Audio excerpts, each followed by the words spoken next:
Welcome to the second portion of your violence prevention and response training presented by Safe Campus.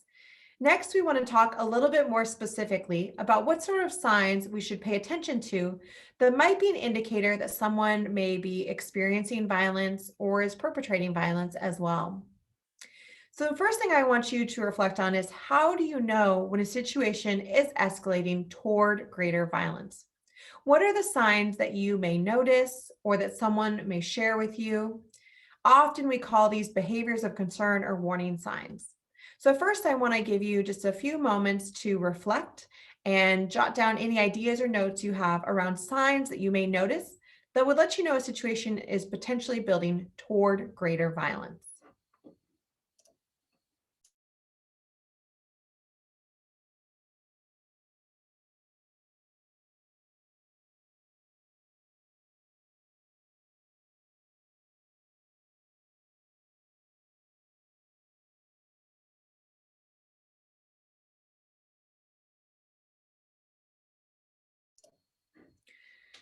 Many of your UW colleagues, when they were new employees, also shared what they thought of when they thought of warning signs of violence.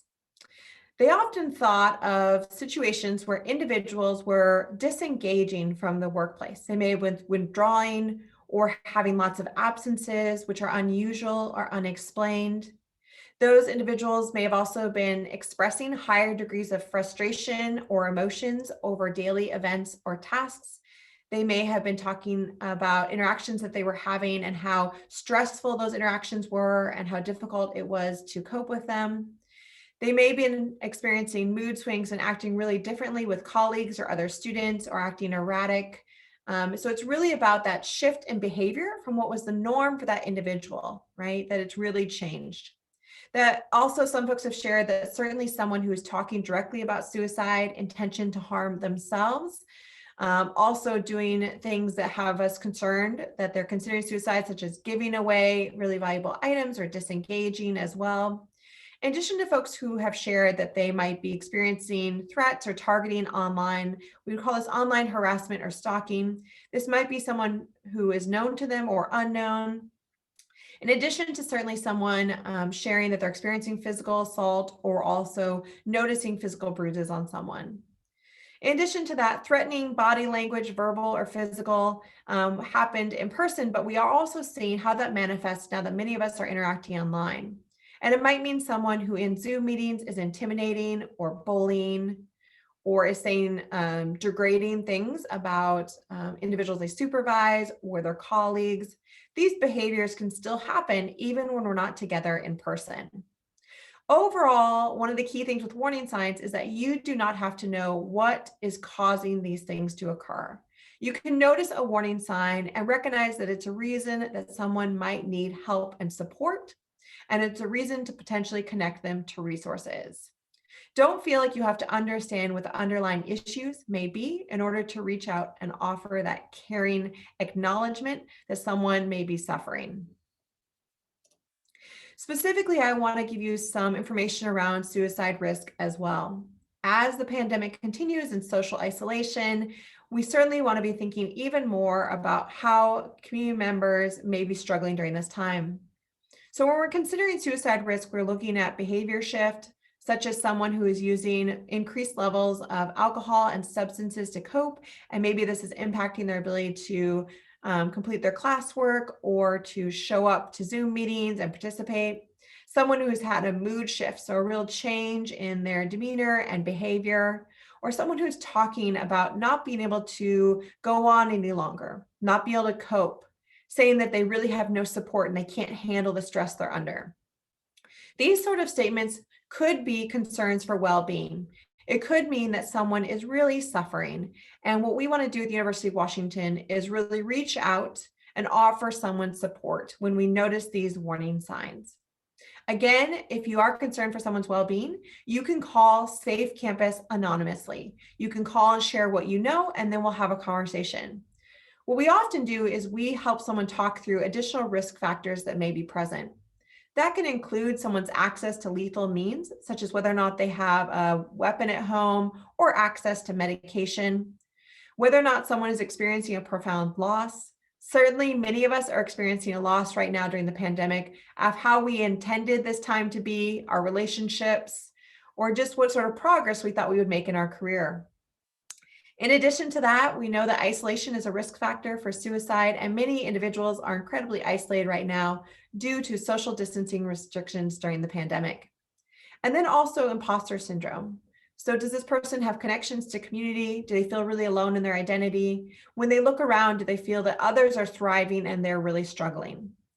And so when you reach out to Safe Campus, we'll help assess how you could reach out to someone, how you might be able to ask some questions, or we'll find someone else who's able to do that and check in with someone. We want to be really aware of warning signs and really connect people to support when they're struggling. So next, I want to remind folks that Safe Campus can support folks who have safety concerns for themselves, no matter the type of situation. Many people are targeted for harassment or violence because of different aspects of their identity. This might look like racial slurs in a classroom. It might look like targeting someone for violence because of their abilities, or it could be targeting someone because of their citizenship status. In all of these realms, Safe Campus is able to offer support for the individual and also think about ongoing safety concerns. It might be that someone is being targeted directly, or it might be that an environment is hostile to them being able to participate in their academics or participate in the workplace. In addition to that, we certainly think a lot about certain forms of harassment and violence. Those often fall under an umbrella term that we think of as coercive control. Coercive control is a pattern of behaviors designed to assert influence and control over an individual's life using threats of harm, dependence, isolation, intimidation, and/or violence. This pattern can result in an individual being stripped of their sense of self, worth, and safety. It is often not about a single act of violence, but rather a pattern of violence that someone may be experiencing. And so at Safe Campus, certainly recognize that this may intersect with someone's well-being and safety. And so when we think about the way that coercive control may show up for our community members, this includes things like sexual harassment, stalking, and relationship violence. And it's important at this point that I remind you that we come to these topics with our own assumptions about who experiences this, but folks of all genders, all sexual orientations, all races, all ability statuses can experience these forms of violence. When we think about sexual harassment in academia, certainly we think about someone who's treating someone differently, someone who's targeting someone with sexual language or expecting certain sexual acts to occur, inappropriate touching, sexist comments. These can be directed at someone or can be happening in the environment in a way that makes that workplace feel hostile to people being able to participate. Also, we think about stalking, which is repeated unwanted contact towards someone, showing up uninvited, unwanted communication, setting up fake social media accounts so that they can contact you or pretend to be someone that you know in common, tracking someone via their cell phone or monitoring their social media to gather information. Some stalking happens in the context of a current or former intimate relationship, but stalking can also occur between roommates, family members, or colleagues. In addition, we want to think about relationship violence and how it impacts members of our community. For many individuals, it may not be that they're experiencing relationship violence from an individual who's affiliated with UW, but Safe Campus can still offer support.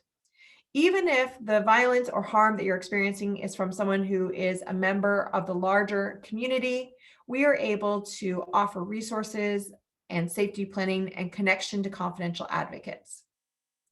Relationship violence can look like name calling and criticisms or demeaning comments towards someone, so emotional abuse. It could also include isolating someone from their family and friends, demanding passwords and access to all accounts, or controlling finances. And then again, that perpetration of physical violence, like we talked about earlier, or threatening to share private information with the workplace in order to embarrass or shame someone. For many individuals, they may experience multiple forms of coercive control. When you reach out to Safe Campus, you're able to share about your situation and know what options exist for you to safety plan, to get connected to resources, and to get support in the University of Washington system. We do not want individuals to feel like they have to go through situations alone. Now I want you to reflect on why someone might be reluctant to report or disclose if they are experiencing one of these forms of violence. I'm going to give you just a moment to reflect individually, and then I'll come back.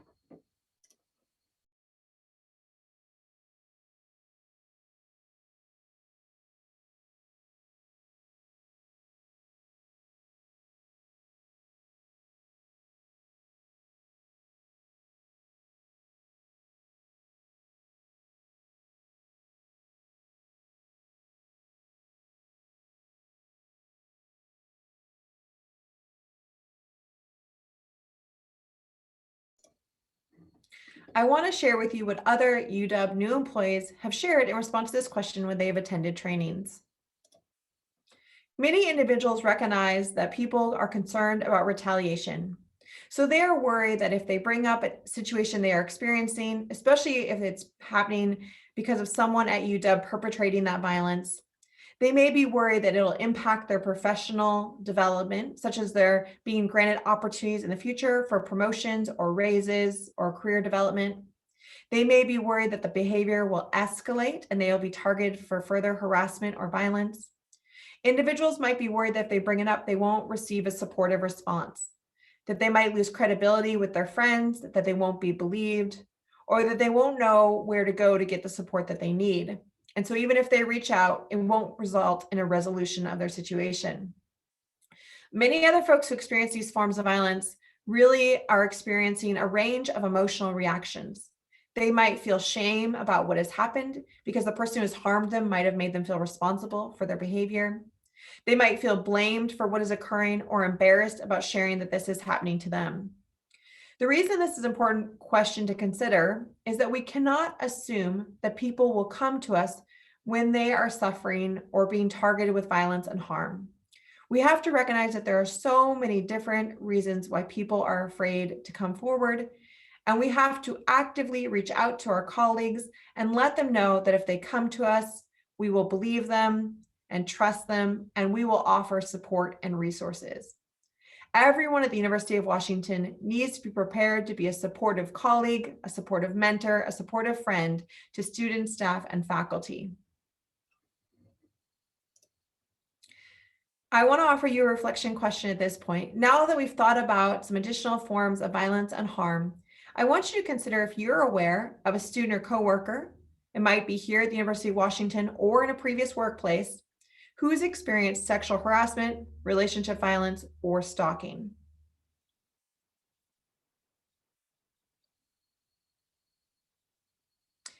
Other UW new employees have also responded to this question. And out of the folks who responded to this question over the last several years, 66% of new employees to UW are aware of someone who's experienced one of these forms of violence. I give you this information because I want you to know that you are not alone if you have supported someone or someone has come to you. And many individuals are not sure what to do. And so we want to emphasize that at the University of Washington, you have support. You can come to Safe Campus and consult about any situation when you're concerned for your well-being or safety or someone else's. We are here to offer that support so that people don't have to experience violence and harm alone and in isolation. A final reflection question before we close today is, after this training, after going through this brief module, do you feel that you have a role to play in preventing violence at UW? I'm going to let you reflect on that question as I finalize by reminding you that you can reach out to Safe Campus at any point. If you haven't already saved our phone number in your phone, we recommend that you do that or save it at your workstation. And you can always start by calling us anonymously and then determine what information you want to share. Behind everything that we've said today are a lot of University of Washington policies that might be relevant to you depending on if you supervise individuals or if you want to know about policies. If you're interested in these, you can always reach out to learn more further. Thank you so much for being part of this training today. We hope that it's been supportive, and feel free to reach out to Safe Campus if you have additional questions or follow-up.